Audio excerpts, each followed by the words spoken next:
Good morning guys, welcome back to my channel.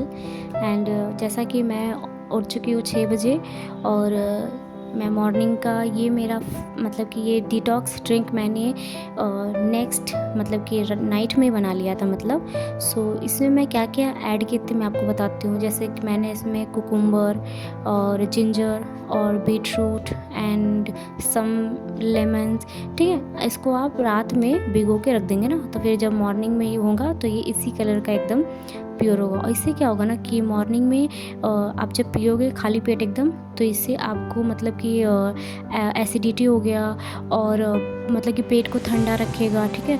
और आपको most important weight loss में भी आपको बहुत ज़्यादा हेल्प करेगा, ठीक है। ये सब चीज़ों इसके फ़ायदा होते हैं। मैं छत पे आई, मेरा छत पे रूम है, मैं आई और अपना ये पूरा मेरा जो टेबल था, सबसे पहले इस टेबल को मैं क्लीन कर लेती हूँ गाइस, क्योंकि पूरे रात भर ऐसे ही रहते हैं ना, तो थोड़े डस्ट आ जाते हैं। तो थोड़ा क्लीन करके मैं पढ़ती हूँ तो मुझे अच्छा माइंडसेट मुझे लगता है, इसलिए मैं पहले क्लीन कर लेती हूँ।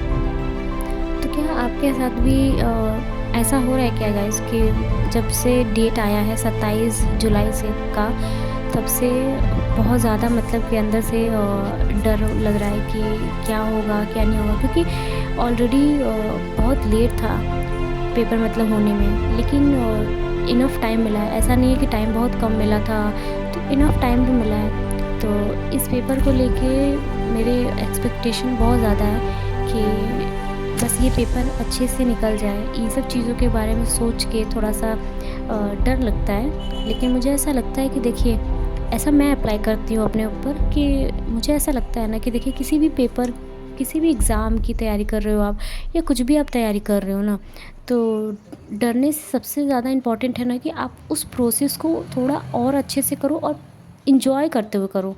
क्योंकि देखिए, हम लोग जो भी गवर्नमेंट जॉब की प्रिपरेशन में जो सीख रहे हैं ना, 2 साल 3 साल, ठीक है, जो चीज़ें हम लोगों ने सीखा है ना, ये पूरी लाइफ हम इसको फॉलो करेंगे। जैसे मैं अभी जो डिसिप्लिन फॉलो करती हूँ ना, मैं 6 बजे उठ जाती हूँ और फिर अपना जो मैं डे है उसको ऑर्गेनाइज वे में लिखती हूँ और फिर उसको फॉलो करती हूँ।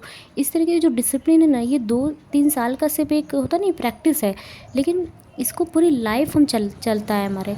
तो इससे क्या होता है ना कि इस चीज़ पे हमें वर्क करना चाहिए, मतलब कि हमें अपने प्रोसेस पे ज़्यादा अच्छा करने के बारे में सोचना चाहिए। ये मैंने नया-नया ऐसा ट्राई किया है, क्योंकि अभी ना कुछ दिनों से मेरे अंदर पता नहीं कैसे थोड़ा-सा मेरे अंदर डर आ गया कि अरे यार, मैं इतना प्रिपरेशन कर रही हूँ, क्या होगा आगे, क्या नहीं होगा। एंग्ज़ायटी और लोगों का ऐसा प्रेशर आ जा रहा है माइंड पे कि अच्छा, कुछ चीज़ें अच्छी जा रही हैं, कुछ चीज़ें बेकार जा रही हैं, और टाइम थोड़ा-मोड़ा ऊपर-नीचे हो जाता है कभी-कभी। बट यार ठीक है, ये सब चीज़ों को साइड में करते हैं। सबसे ज़्यादा इम्पॉर्टेंट है इस समय पे पढ़ाई, ठीक है? पढ़ाई के साथ फिट रहना ज़रूरी है। मैं इन 2 चीज़ों पे हमेशा फ़ोकस करती हूँ। और ऐसा नहीं है कि मैं बहुत ज़्यादा मतलब कि परफ़ेक्ट कर लेती हूँ चीज़ों को, मतलब मैनेज हाँ हो जाता है। क्यों झूठ बोलना, आप ही बताइए, आपसे मैं क्यों झूठ बोलूँगी? नहीं। तो मेरे दिमाग में यही रहता है कि जैसे कि मैं कोई भी चीज़ होता है ना, आपको मैं लिटरली बता रही हूँ कि जिम और पढ़ाई मैं जब करती हूँ ना, तो मैं 100 में से ना सिर्फ 80% ही फॉलो कर पाती हूँ। लेकिन मेरे को इस बात की सेटिस्फेक्शन रहता है ना कि कम से कम मैं 80% मैं अपने पढ़ाई और अपने जिम को एक साथ ले जा तो पा रही हूँ ना। तो ये इस चीज़ का मुझे सेटिस्फेक्शन बहुत ज़्यादा रहता है, तो मैं इससे हैप्पी रहती हूँ, ठीक है। ये सब बात हो गया, और अब मैं यहाँ पे अपना टू डू लिस्ट मैंने अभी बनाया। और टू डू लिस्ट बनाने के बाद ना, ये जो मेरी जो बड़ी डायरी है ना, एक छोटी डायरी में मैं टू डू लिस्ट बनाती हूँ कि मुझे डे में पूरे कैसे पढ़ना है। और एक डायरी रहता है ना जिसमें मैं इससे क्या बनाती हूँ, जैसे कि अभी टोटल आज की डेट से देखें, आज है 13 तारीख, ये वीडियो जाएगा थोड़ा लेट।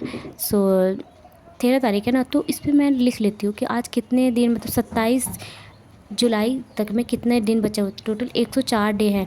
तो मेरे को माइंड है कि मैं हर एक डे को ना ऐसा यूटिलाइज़ करूँगी ना कि मतलब कि बहुत अच्छा मुझे करना है अपने इस डे को। तो तो इसको मैं थोड़ा लिखती हूँ, थोड़ा-सा अफ़र्मेशन लिखती हूँ और ग्रेटफुल रहती हूँ गॉड को, क्योंकि जो चीज़ मेरे पास है, कोई भी चीज़ जैसे पढ़ाई हो, पढ़ाई के लिए बुक्स मेरे को ईज़िली अवेलेबल हो जाते हैं। घर का एनवायरनमेंट, मैं घर पे रह के प्रिपरेशन करती हूँ ना, तो उसके लिए चीज़ें मिल जाना और एक पीसफुल एनवायरनमेंट मिल जाना। मैं अगर लाइब्रेरी जाना चाहती हूँ, मुझे लाइब्रेरी भी मिल जाती है और ईज़िली मुझे, मेरे पास फ़ोन भी है, मैं फ़ोन से ऑनलाइन भी चीज़ों को पढ़ लेती हूँ। तो ये सब चीज़ें बहुत ग्रेटफुल चीज़ें होती हैं। तो इन सब के लिए मैं हमेशा भगवान का शुक्रिया अदा करती हूँ कि उन्होंने मुझे इतना कुछ दिया। सो मैं इन सब चीज़ों का थोड़ा-सा अफ़र्मेशन हमेशा एवरीडे लिखती हूँ मैं। तो ये लिखते हुए मुझे अच्छा फ़ील होता है और उसके बाद मैं फिर अपना स्टार्ट करती हूँ स्टडी। जैसा कि आपको पता है कि मैं सुबह में सबसे पहले हिंदी रिवीज़न करती हूँ, क्योंकि हिंदी और करंट अफ़ेयर ये 2 चीज़ को छोड़ नहीं सकते ना। मतलब ये चीज़ होता है ना कि ये बहुत इम्पोर्टेंट है, हिंदी और आपका करंट अफ़ेयर। तो मैं हिंदी में स्टार्ट किया है मैंने अभी नया-नया, मतलब कि मैं रिवीज़न कर चुकी थी। मैं नेक्स्ट फिर से रिवीज़न कर रही हूँ विशेषण, क्योंकि विशेषण में ऐसा मेरे साथ हो रहा है कि मैं रिवीज़न कर लेती हूँ और थोड़े से क्वेश्चन लगाती हूँ, तो चीज़ें समझ में थोड़ी कम आती है। तो मुझे ऐसा लगता है ना कि जितनी चीज़ों को, मतलब विशेषण में आप जितने चीज़ों को अच्छे से रिवीज़न करते चलो, ठीक है? क्वेश्चन को पहले समझो कि क्वेश्चन एक्चुअल में बोल क्या रहा है, क्वेश्चन क्या कह पूछ रहा है आपसे।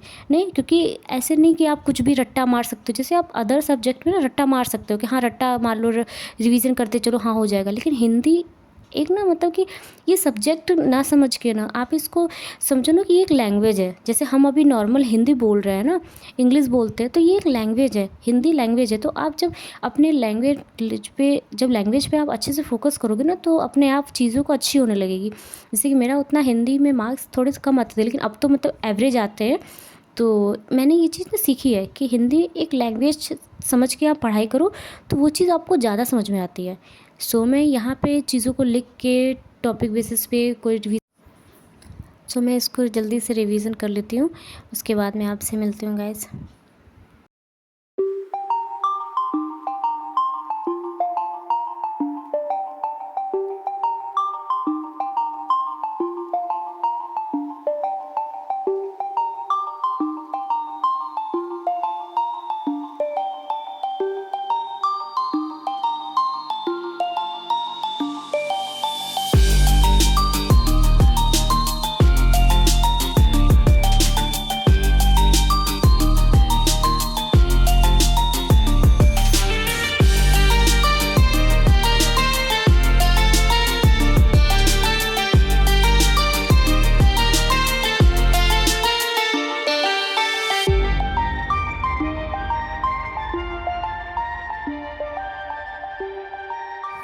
और हाँ, जितना आप रिवीज़न करो उसका कम से कम, जैसे फॉर एग्ज़ाम्पल अगर आपने 70% रिवीज़न किया है, तो कम से कम आप 50% क्वेश्चन प्रैक्टिस करो। क्योंकि ये जो गवर्नमेंट एग्ज़ाम है ना, आपका सिलेबस ख़त्म करने से कुछ नहीं होने वाला, ठीक है? आपको 2 चीज़ सबसे ज़्यादा करना है, एक तो रिवीज़न, सेकंड आपको क्वेश्चंस प्रैक्टिस करनी है। आपको क्वेश्चन के साथ आपकी जो लिंक है ना, आपको कनेक्शन बनाना पड़ेगा कि क्वेश्चन किस तरीके से पूछ रहा है, ठीक है?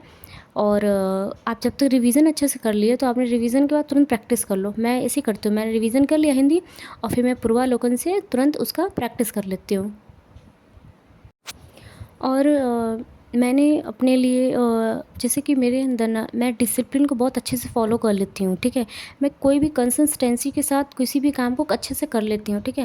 लेकिन मुझे ऐसा लगता है ना कि मैं अपने 3 चीज़ पे मुझे और अच्छे से काम करने की ज़रूरत है, क्योंकि यार बहुत ज़्यादा डिस्ट्रैक्शन जब इंसान के लाइफ में आने लगता है ना, तो उसको एक, मतलब होता नहीं कि एक शांत जगह पे बैठ के उसको सोचना होता है कि वो क्या गलती कर रहा है। जैसे इस टाइम पे ना मेरे माइंड में बहुत ज़्यादा डिस्ट्रैक्शन चल रहा था, तो मैंने चीज़ों को बहुत बार सोचा समझा, तो मुझे ऐसा लगा ना कि मुझे अपने 3 थॉट पे बहुत अच्छे से काम करना है।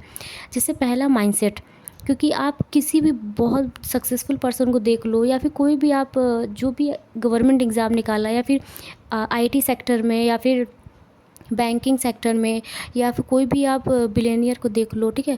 तो वो लोग कुछ भी करते हैं ना, तो उनका सबसे ज़्यादा माइंडसेट क्या होता है ना, कि उनका माइंडसेट बहुत स्ट्रॉन्ग होता है।